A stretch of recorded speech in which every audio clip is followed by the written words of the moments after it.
Decadência espiritual. Também as cãs se espalharam sobre ele, e não o sabe. Oséias 7, versículo 9. Estas palavras descrevem um estado de apostasia secreta, o mais perigoso, talvez. É comum as pessoas envelhecerem e ficarem grisalhas sem perceberem.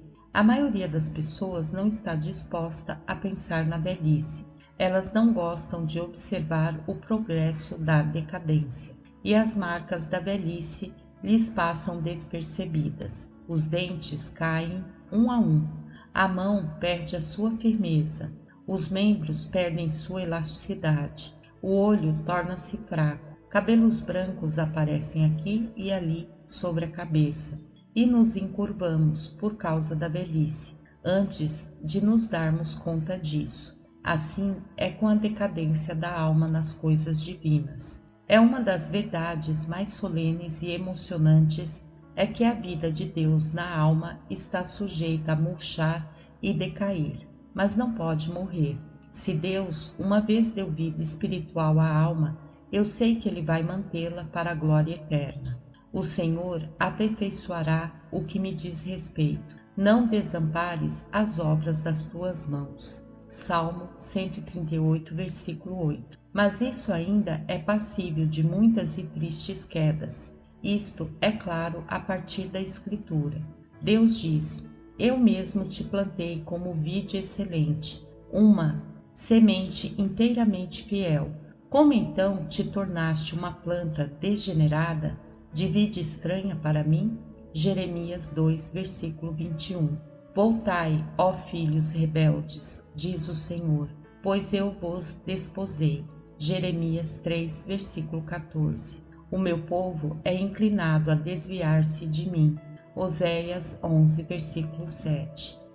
Tenho, porém, contra ti que deixaste o teu primeiro amor. Apocalipse 2, versículo 4. Ai de mim, meus amigos, isso é evidente a partir de nós mesmos.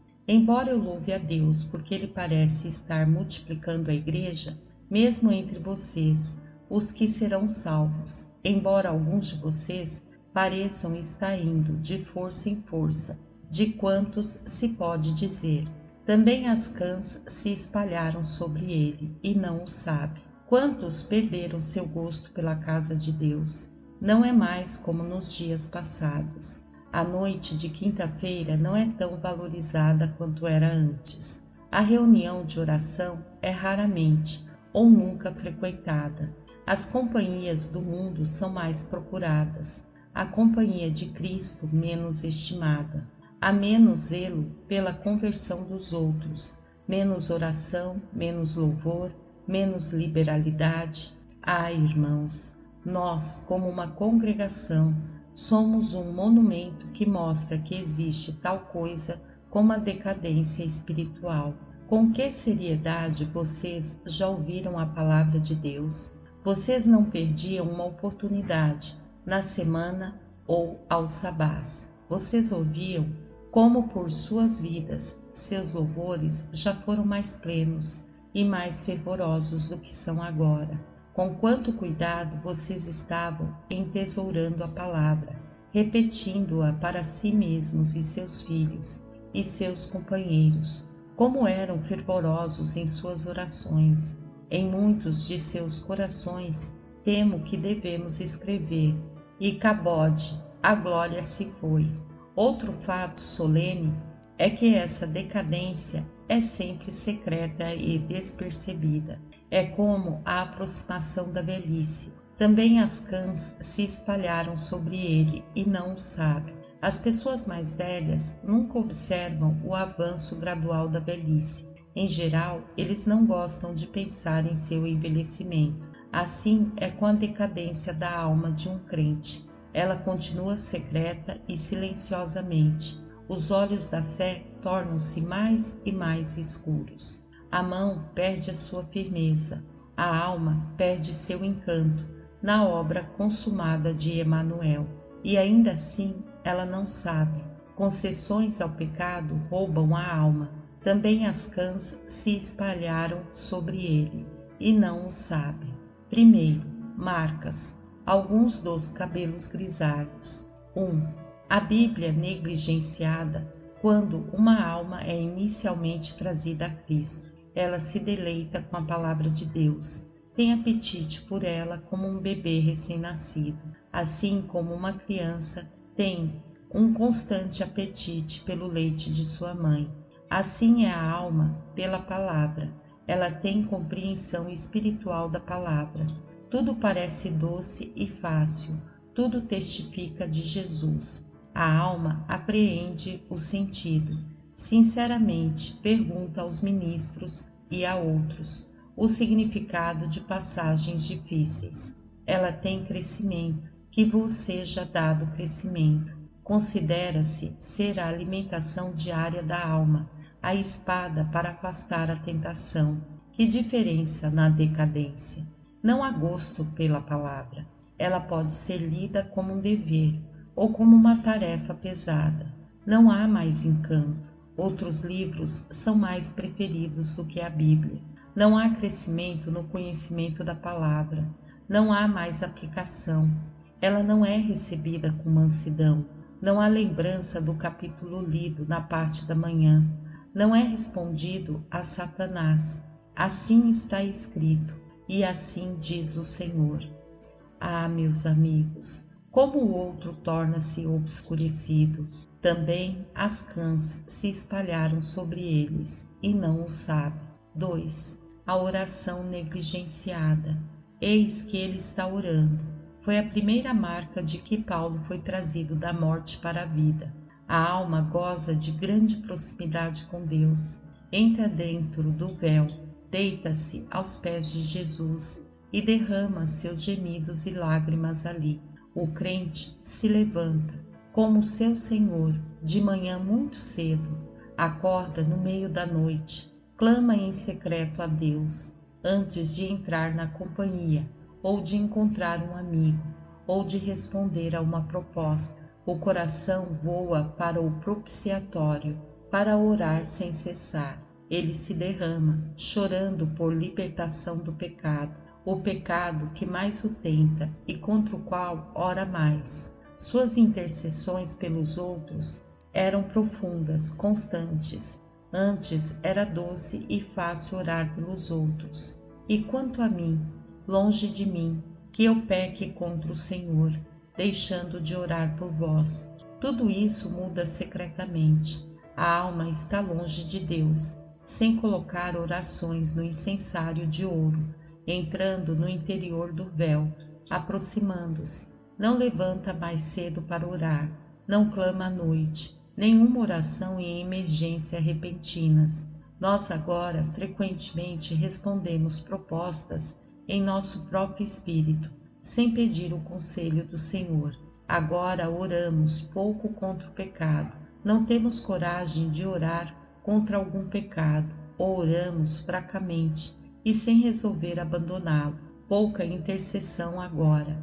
Há poucos amigos não convertidos em nosso coração diante de Deus. Pouca oração pela igreja, pelos judeus e pagãos. Ah, estes são alguns dos cabelos grisalhos. 3. Cristo pouco estimado. Quando conhecemos Cristo, o Senhor, soubemos que Ele é tudo em todos. Ele é a fonte para a purificação do pecado, onde estamos lavando constantemente as nossas almas do pecado e da imundícia.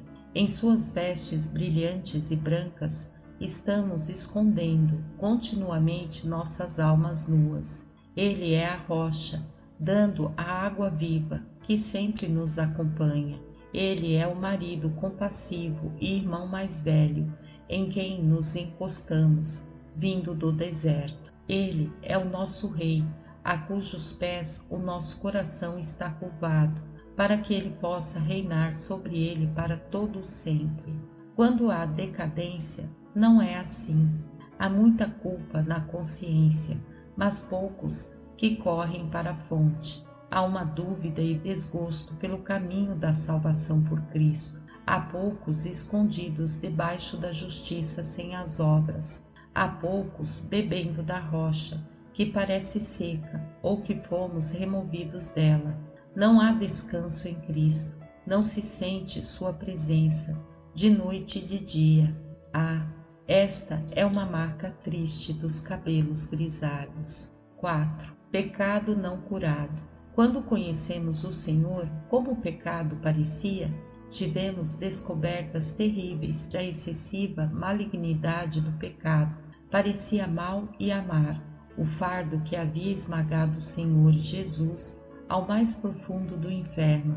Nós não o podíamos suportar. Fugíamos da tentação de todo o coração. Estávamos perfumados. Isaías 11, versículo 3. No temor do Senhor. Como aqueles animais que emanam rapidamente cheiro, assim a nova criatura facilmente percebe a aproximação do pecado e foge dele.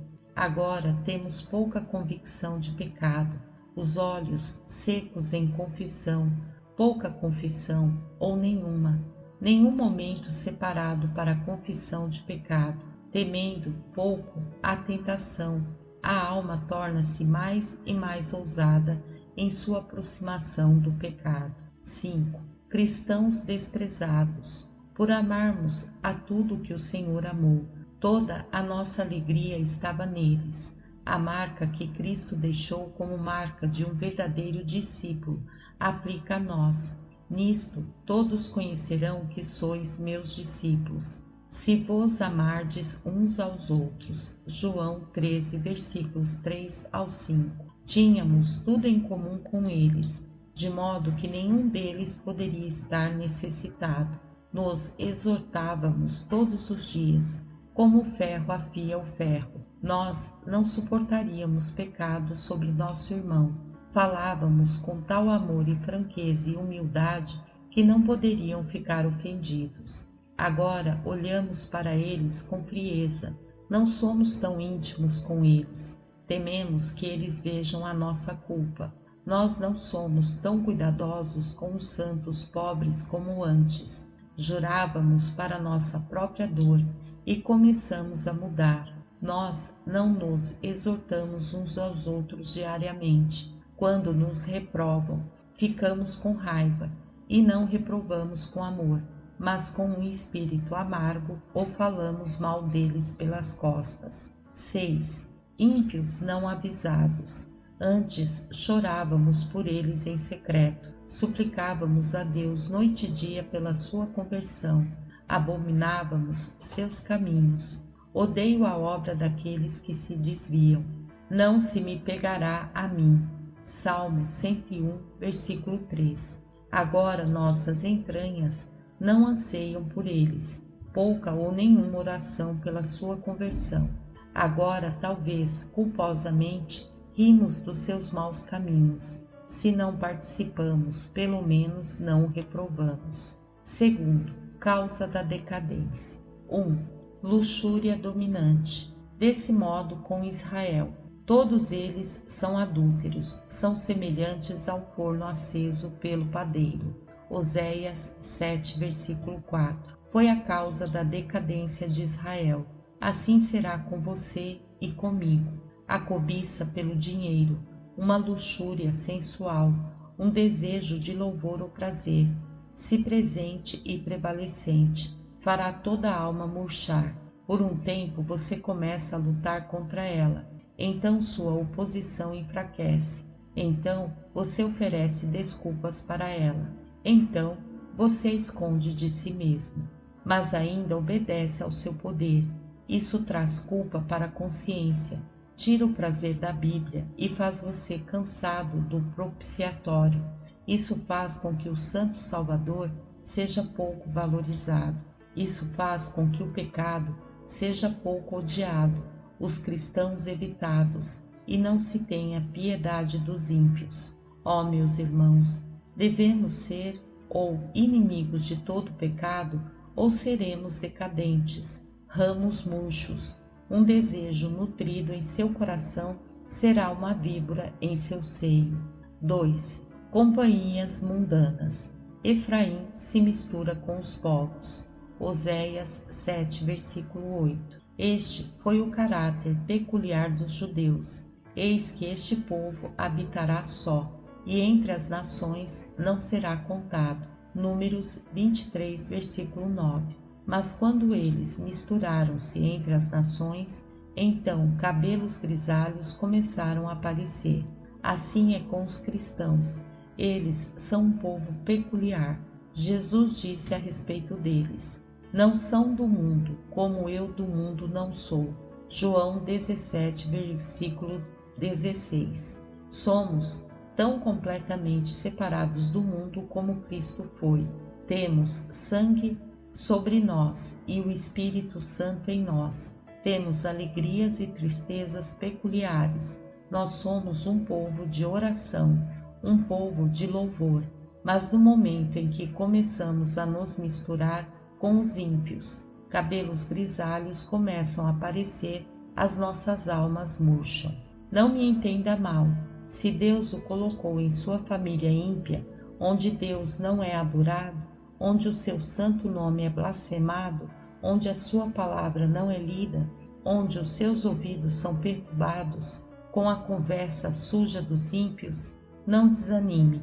Este é a sua prova peculiar, e o Deus que provê dará graça a cada dia. Mas se você escolher um lugar onde Deus não está, se você escolher companheiros que não têm temor de Deus, se você se aventurar em companhias onde o Deus deste mundo reina, onde a Bíblia é uma brincadeira e os ministros de Deus são música de bêbados, então a sua alma vai e deve começar a murchar. Você se recolhe ao seu quarto e abre a Bíblia, mas as suas palavras santas e puras não são doces para o seu gosto. Você se ajoelha e dobra as mãos, mas a oração é um fardo. Você não tem desejos espirituais. Você menciona o nome de Cristo, mas ele não parece totalmente desejável. O pecado perdeu sua aparência assustadora. Cristãos vivos são agora muito exatos e precisos para você. Ai de mim! Não é como você, como nos meses passados, caiu a coroa da sua cabeça. Ai de você, porque pecou. Terceiro, cura. 1. Você pode ser curado. Ó Efraim, tu tens destruído a ti mesmo, mas em mim está a tua ajuda. Ora, tu te prostituíste com muitas amantes, mas ainda assim torna para mim, diz o Senhor. Satanás vai tentá-lo a dizer: não há esperança, não há, porque tenho amado os estranhos. Mas isso é uma mentira. Lembre-se, em Cristo há esperança. 2. Procure a causa. Seu coração estará muito indisposto a encontrá-la, mas você deve encontrá-la. Se você estivesse em um navio afundando, a primeira coisa a fazer seria encontrar o vazamento. Assim, você deve encontrar o vazamento em sua alma. É um ídolo? Jogue-o fora. Rastreie os seus sentimentos até que você o encontre. É alguma luxúria que você tolera? Abandone-a. É companhia mundana? Preste atenção. Colocar o dedo sobre isso e diga: esta é o Acã no meu coração. Este é o perturbador. 3. Receba perdão. Confesse sobre a cabeça do bode expiatório. Mergulhe-o na fonte aberta para a purificação do pecado. Jesus está clamando: torna-te para mim, porque eu te remi. 4. Mate o perturbador. Faça com ele o que fizeram com Acã. Procure o poder que habita no Espírito Santo para matar o perturbador, para que não se levante mais. Ó meus amigos, se quisermos assim buscar a reforma, isso seria o melhor de nossas quedas. Obteríamos mel da carcaça do leão. Despertem, despertem, meus amigos. O inferno é tão profundo como sempre foi. Cristo tão livre, suas almas tão preciosas, sua eternidade está cada vez mais perto. Oh, quão tolo negar, em vez de, como Caleb, seguir o Senhor totalmente. Sede firmes e constantes, sempre abundantes na obra do Senhor, porque o vosso trabalho não será vão no Senhor. Graça e paz, irmãos. Amém.